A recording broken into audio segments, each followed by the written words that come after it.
Shalom saudara terkasih dalam Tuhan Yesus Kristus. Haleluya, kita dapat bertemu kembali.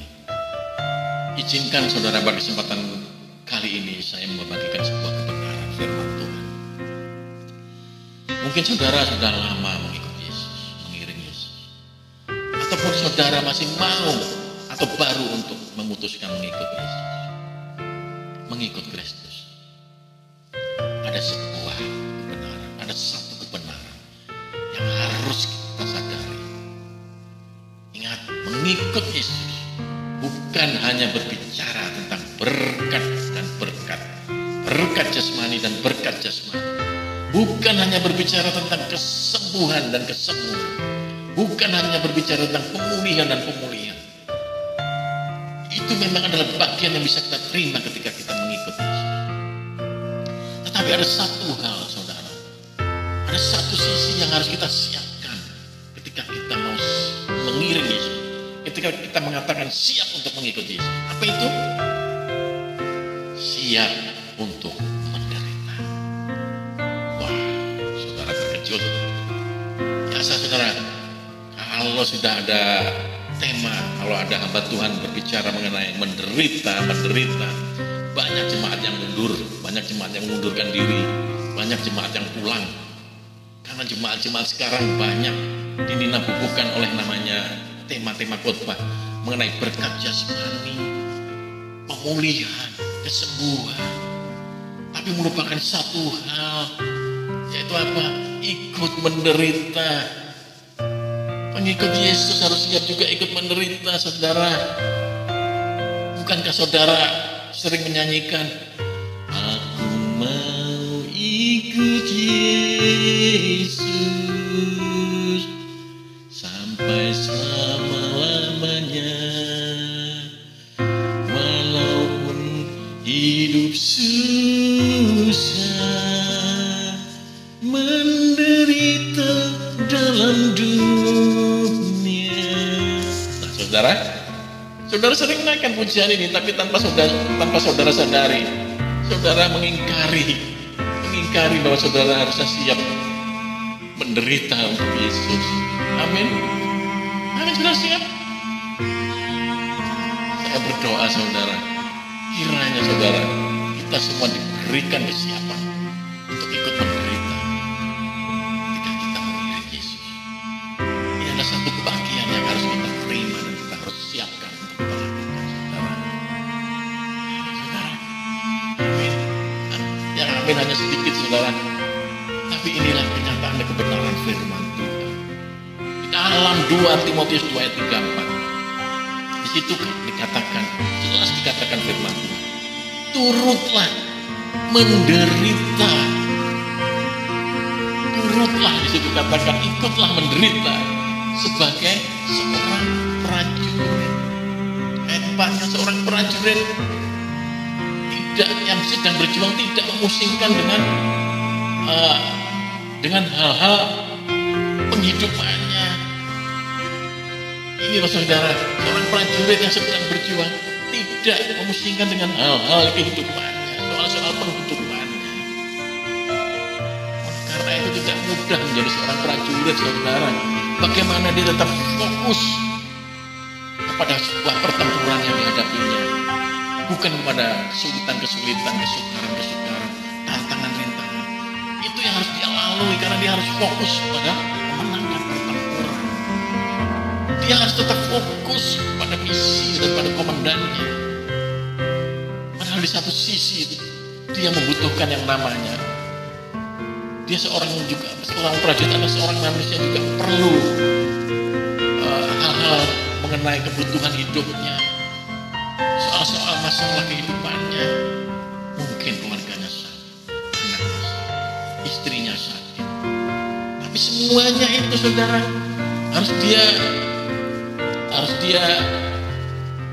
simpan dulu, harus dia nomor sekiankan dulu. Yang penting dia harus mencapai misi daripada komandannya ini, saudara. Misi dari komandannya ini dia harus fokus dulu. Ini yang paling penting bagi seorang prajurit. Begitu juga kita, saudara.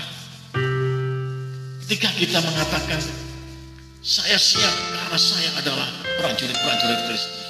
Tapi begitu saudara mendengar siap menderita, saudara menjadi letoy, menjadi lemah, saudara menjadi undur diri. Ini saudara-saudara, suatu hal yang menggelikan saudara. Ketika sebuah kebenaran diungkapkan bahwa ikut Yesus harus pikul salib, ikut menderita. Tapi kemudian saudara hanya mau enaknya saja. Saudara mundur ketika banyak hamba Tuhan berbicara tentang penderitaan. Tapi ini adalah fakta kebenaran firman Tuhan, saudara. Amin. Saudara dan saya harus siap menderita. Amin. Karena seperti Yesus pun menderita di kayu salib. Masa kita tidak mau mengikuti jejaknya untuk ikut bersama menderita, saudara? Kita takut untuk menderita. Seorang prajurit harus siap, memiliki mental yang siap kapanpun, anytime, anywhere, dimanapun, untuk menderita, untuk ikut menderita mengiring Yesus, mengiring komandannya, saudara. Haleluya, amin. Ini satu kebenaran yang harus kita terima pada kesempatan kali ini, saudara. Tapi saudara, ada satu kabar baik. Ada beberapa kabar baik. Walaupun kita mengalami penderitaan, tetapi di balik semua itu ada sesuatu yang kita dapatkan ketika kita melewati penderitaan. Di dalam 1 Petrus 2 ayat 19 dikatakan,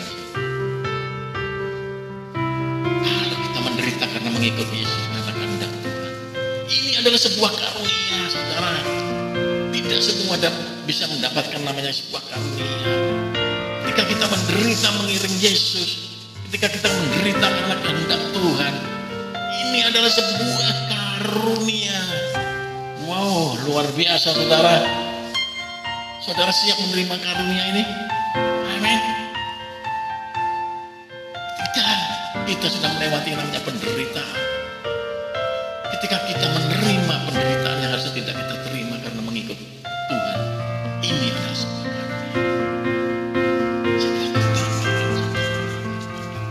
Ketika kita percaya mendapatkan sebuah karunia dari Tuhan.